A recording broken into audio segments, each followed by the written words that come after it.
Hi everyone, not the knee at all Tano here, the internet's laziest wino. Worst teeth in the game, here to do something a little different. Here to talk about music, here to talk about death grips. Now, when I think about the current decade, I think this is probably the best decade for music, for media in general, of all time. Why? Because there's just so much of it. Everything's being iterated on, everything's being changed, everything's growing, changing, getting better, getting more different, more people are influencing each other, and there's just more.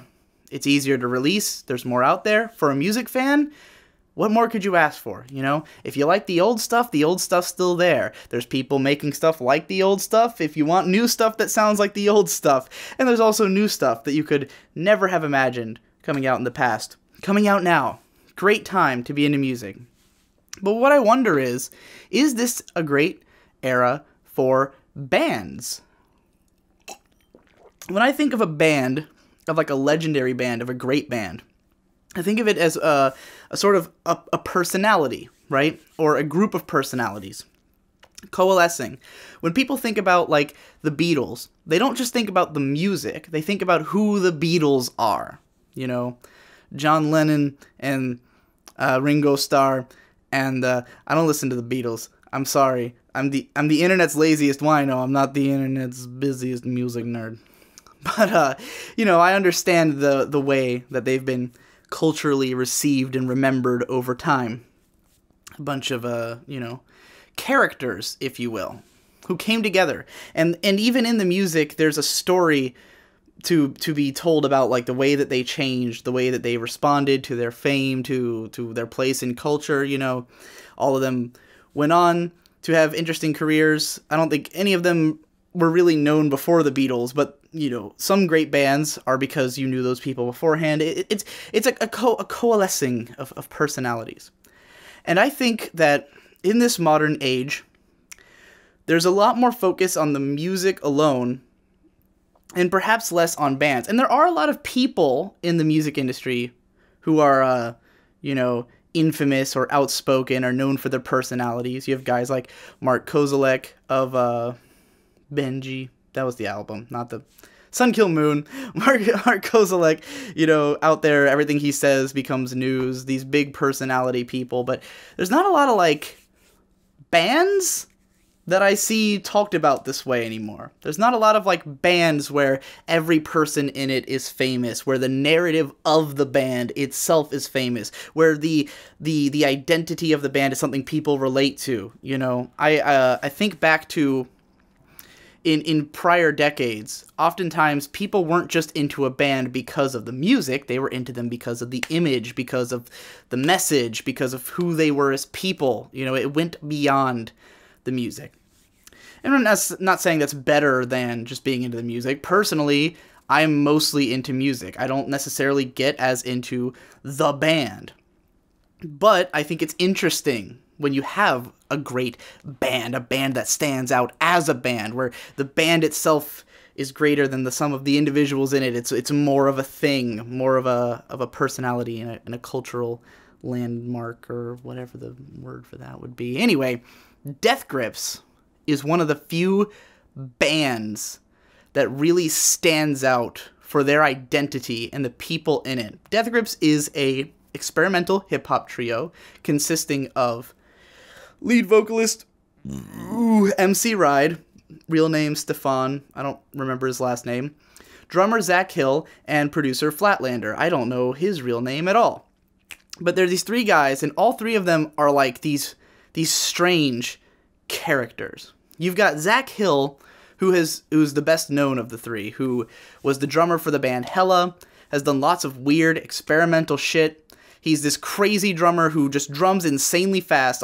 Everything he's on is just him going ape shit on drums. One of the most, like, technical and fast playing and crazy drummers in the business. So his discography alone would make him like a strange, noteworthy sort of outsider art guy. But then he joins a hip-hop band you know, doing like weird, strange hip hop and putting out strange statements about his music. You've got the singer, MC Ride, who is what everyone thought of as the screaming hobo when they first started. You know, when you watch the video for Guillotine, and it's just this guy sitting in the passenger seat of a car with a beard like mine, just bobbing up and down like a madman, screaming, Guillotine! Yeah! And people were like, who the fuck is this guy? He breaks all like traditions of what you would expect from a rapper or from an artist or for what would be acceptable in a song, you know, just screaming over shit.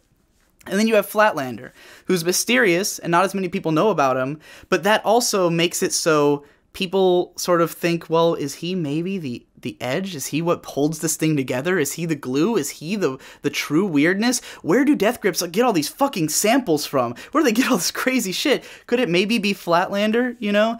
I don't remember if this was a quote from someone in the band, but I know that they said that they get a lot of their samples from just recording shit all the time, just filming stuff everywhere they go, and then taking sound bites from that film, and then just making shit out of it, twisting it into sounding like sounds. That's why a lot of the sounds in Death Grips music are things that you've never heard before. It's like, where did this noise come from? How did you invent this? Yeah, we just have random footage laying around and we fuck with it in an audio editor. These three interesting personalities, and they create this music that's so out there, but it's also like not specific, and it changes a lot. All of their albums have completely different vibes, you know. These days on the internet, I think there's been a movement towards bands that fill a very specific niche, or artists who fill a specific niche, right? We've gotten into this world where if I want to hear just exactly one kind of music, like one sound, like I just want to hear brutal technical death metal and nothing else, I can, you know, find a band who makes all songs that are just brutal technical death metal, and their whole discography will sound like that, and it'll be this very uniform sound, and I can be like, cool, that's the sound I want. But Death Grips, even though they have their sound is aggressive, you can always describe it as sort of experimental industrial hip hop. It also is always different, you know, song to song, album to album. It's always evolving. It's always this weird, strange beast that nothing else is.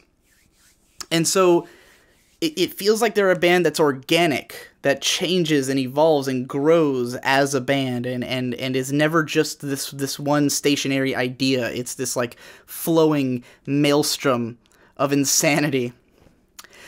But what really makes Death Grips stand out, what they're, you know, known for as a band, is also that they're fucking crazy. That all their business decisions are strange, the way they present themselves is strange, and all of it makes you think about the band.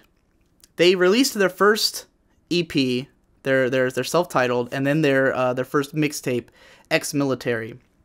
Ex-Military was like released as I believe as a free album from the beginning. I know it's been a free album for a long time, but you know, it's just like a bunch of MP3s floating around on the internet. They've got this weird ass website, their thirdworlds.net, where like it's a strange looking site, strange to navigate, but it'll just be all their lyrics. They'll put out these strange music videos where it'll be something like, again, MC Ride in the fucking passenger seat of a car screaming the lyrics to a song, and just the window is like blocked out with like TV static or something. Just like this feels like something that I would have made on no budget, expecting no audience, you know, like filming random stuff that I think would be funny to put into a video. And this is what made them big. This is how they got out there.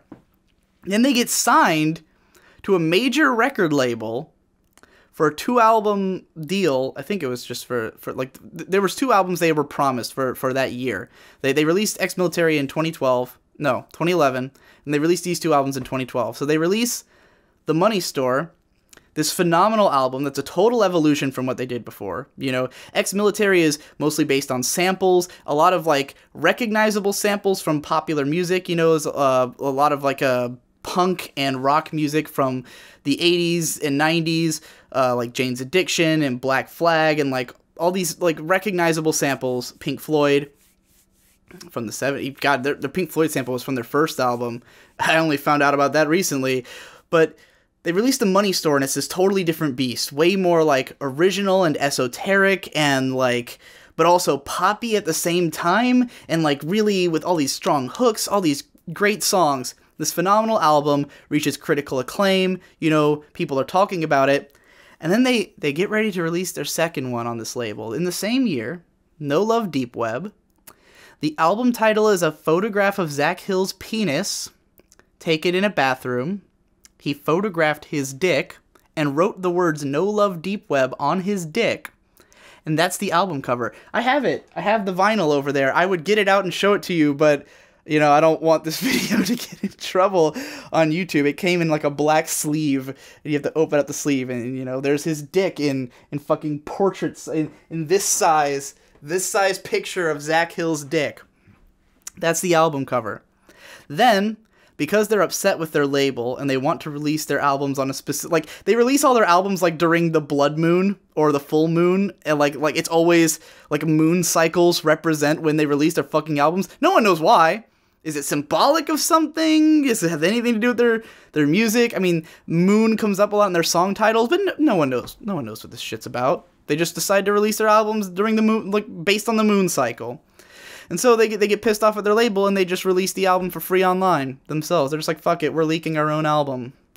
And it's got a dick for a cover, you know, and it's a different sound from the last one. This one's way more dark, way more like just oppressive and visceral, but still fantastic music. You know, nothing they put out feels like just some lazy thing they threw together. It always feels like they really put thought into this and tried to come up with memorable hooks and like interesting sounds and really dense, unbelievably textured soundscapes that like you couldn't throw together. You would have to think about it and spend time on it, you know. And then they get kicked from their major label. I mean, on purpose. They get themselves kicked. They don't give a fuck. So then they, out of nowhere, drop an album. Whatever, government plates, here it is. Poop, it's on YouTube. Every video has like a really, really esoteric CG video that looks like someone who just learned how to make 3D objects just like rendered a bunch of random shit and made it spin around. And like those are the videos. Every song is a video, why not? Here it is, album, out of nowhere. And then they say like, all along this time, you know, they're doing shows and shit, but they'll cancel shows at random, cancel tour dates, cancel whole tours. Don't give a fuck. Whatever. We didn't want to play that show today. You know, they get invited to a like Lollapalooza pre-show. You know, they're supposed to play on there, and instead they don't show up. They put a training drum kit on the stage, and had a screen like a television screen showing a suicide note that someone had sent them, and a speaker on stage playing their music. They don't show up to the show, they do that. The audience gets mad, gets on stage, destroys the drum kit. Is this a dick move? Of course. They fucked over some of their fans, fucked them out of their money, people who wanted to see them. I mean, these guys are assholes. But holy shit if they're not interesting assholes. Holy shit if they're not just doing whatever the fuck they want. These crazy people, you know? And it's always mysterious. None of them is like doing, like, I'm the guy, it was my idea, you know? They're just like, this is what Death Grips is.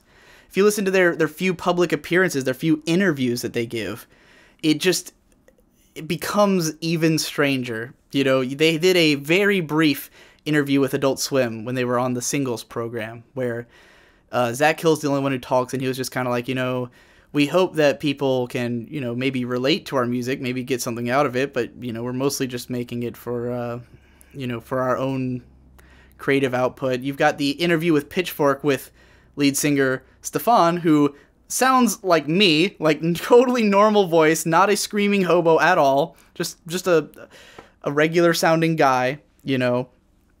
and he's explaining how he used to be, have a lot of influences, but over time has stopped looking to other people for influence and just digs into his soul or whatever, like he's not even connected to other human beings anymore. He's transcended this plane of existence. He's moved from one earth of 3D, this earth of 3D, to one earth of 4D or 5D, as they put it in their lyrics, and all their lyrics are like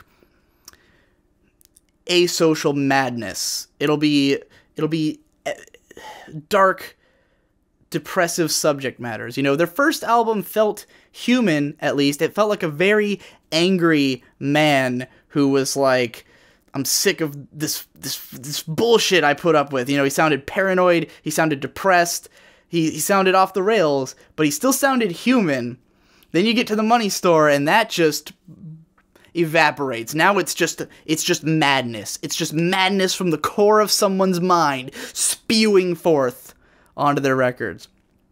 This band releases the first half of a double album.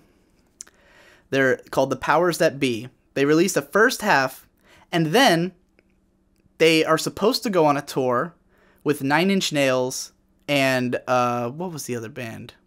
The band that did Black Hole Sun. What the fuck are they called? Soundgarden. 9 Inch Nails and Soundgarden, double headliner. Death Grips is supposed to be opening for them. And, when they announced this, because my mom's a big 9 Inch Nails fan, and she was like, oh, I'm definitely going. And I said, I'm not buying tickets to that until 3 days beforehand. Because at this point, Death Grips has a reputation for canceling shows. I'm not going to buy tickets knowing that.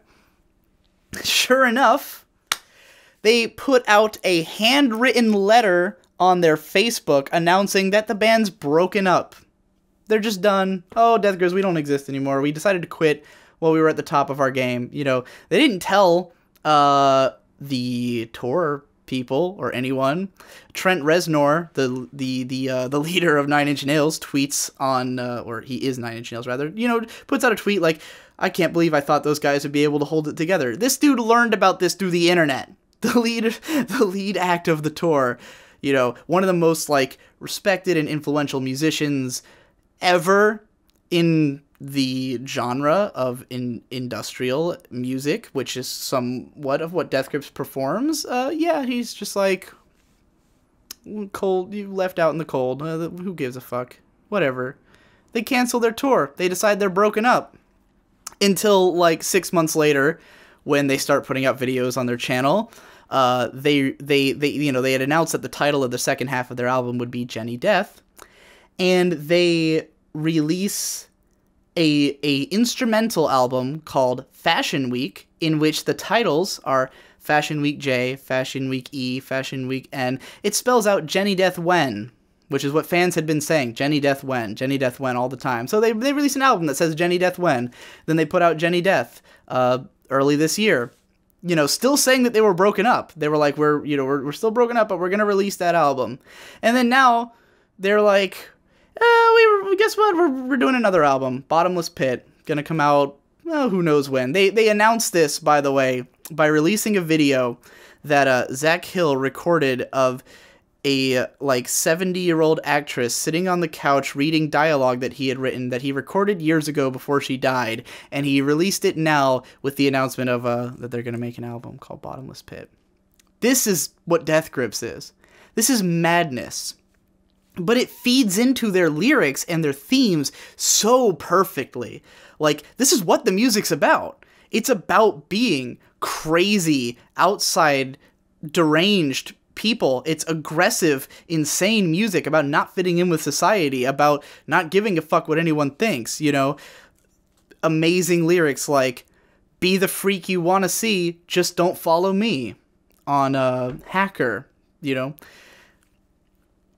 This is the kind of band they are, and it all creates that identity. They are one of the few bands today that everything feeds into each other. The music feeds into the people, feeds into the personalities. These larger-than-life characters, these personalities. And, they've been touring for after Jenny Death. The shows they play are wall-to-wall, non-stop, intense music. They don't stop playing. They don't talk to the audience. They play for 90 minutes straight. And they just play all the way through. All their best songs. Boosh! segueing right into each other, as loud as they can make it. You know, the fucking bass rattles stars out the sky, as one of their songs is called, accurate to their live performance. And they fucking dominate the stage. Zach Hill just goes apeshit on his drums. MC Ride's up there fucking holding the microphone like this, like a dick, and shaking it around in between, screaming, dominating the stage with his fucking "I got that bang, crazy people, but awesome band. That's what a cool band is. I'm not saying it makes them better musicians, although it can enhance the music to think about. You know, when you listen to this crazy, deranged music, and you think about the people who made it, then it can make it even more powerful. But, like, I just think that as a band, they're the most interesting. They're the ones who are the most memorable for being Death Grips, not for putting out this or that album, but for being Death Grips. When they released No Love Deep Web, they had an alternate reality game, like, I believe launched through 4chan, or at least 4chan were decoding it, the Mew board on 4chan. You know, I don't know if you know what an alternate reality game is. Look it up. It's deep shit. I believe 9 Inch Nails did one for an album release once. More common ground between those bands. But, yeah, they released an alternate reality game to, like, announce the release date of their album. There's, like, a whole mythology behind Death Grips. If you go onto the Death Grips subreddit, or if you hang out on Mew at any time when they're, like, relevant, then there's just, like, tons of people analyzing everything, trying to get to the bottom of all this music, trying to figure out what it all means, and what are all these symbols, and why do they release on blood moons, and does this song title clue us into when this album's coming out, and what can we find out about the people? You know, is people track down, like, MC Ride's dad, and like they didn't talk to him, but like they found messages from him, like suggesting that they had a falling out at some point, and he's trying to become friends with them again, but then they listen to the lyrics of No Love from No Love Deep Web, and it sounds like it's about falling out with your family or something. It's madness. This is madness. This is what they inspire through their attitude and their music. And they just put out great albums.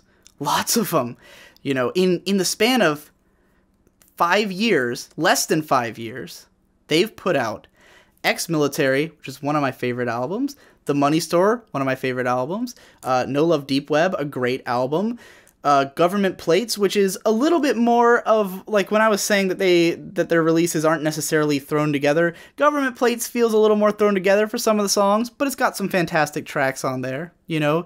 And some people consider it their best, because some people like that kind of music. But, you know, both parts of the Powers That Be, both fantastic. Even their instrumental album, I wasn't, like, super huge into it, but I thought it was interesting. They're just hit after hit after hit. Interesting music, interesting people, interesting history, you know.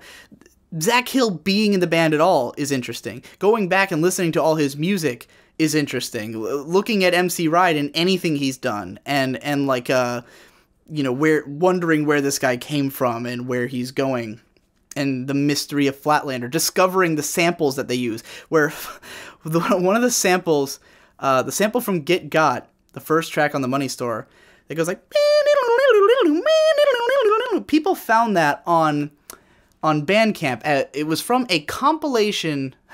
This is the weirdest thing that exists ever, by the way. It was a compilation of ringtone songs from the Middle East. It might have been specifically like Saudi Arabia or something. It was from a Middle Eastern country, if not the Middle East in general. I don't remember, but it was like popular cell phone ringtone songs, and it was like an album of them. And this one, like, 5-second part of that album is a sample that is the main part of a Death Grips song. That's weird, you know, but digging up the samples can be fun. And they also release stems of a lot of their music. So you can go onto their website and download a thing called Black Google, and it's got like the isolated vocals, the isolated beats and stuff from like every song on the album. And they've released those stems for, I believe, all of their albums except maybe The Powers That Be. And so, you know, people can remix it, people can play with it, find what they want through it. You know, they release all their lyrics. So they're like this puzzle that you have to solve or try to solve or you know, decide how invested you want to get. Maybe you just like their singles and don't even like their albums. Maybe you're an obsessive crazy fan who spends all your time on the Death Grip subreddit trying to figure out the meaning of the Blood Moon. But like, I don't think there's a lot of that anymore. I don't think there's a lot of bands like that could inspire that, you know. I think Tool was maybe like that in like the early 2000s. I think you know, something like Pink Floyd or King Crimson or something could have inspired that kind of fanaticism in the past. Or, of course, big bands like the Beatles or Led Zeppelin. Bands where people remember the names of the members. Where people, like, say, oh, yeah, fucking Walter Becker from Steely Dan. You know, like, people know these names. And a lot of bands that are popular have, like, the one guy. You know, people know Opeth, they know Michael Achterfeld. People know Coheed and Cambria, they know Claudio Sanchez. You know, it's like, there's the one guy who's like the singer-songwriter, but Death Grips is like three fascinating personalities doing fascinating things and making fascinating music. And that's why I think Death Grips might be the best band of the current decade. Took a lot longer to explain than I expected, because it says 26 minutes. Pour myself some more box wine. And that's it. Not that he at all Tano. Death Grips forever.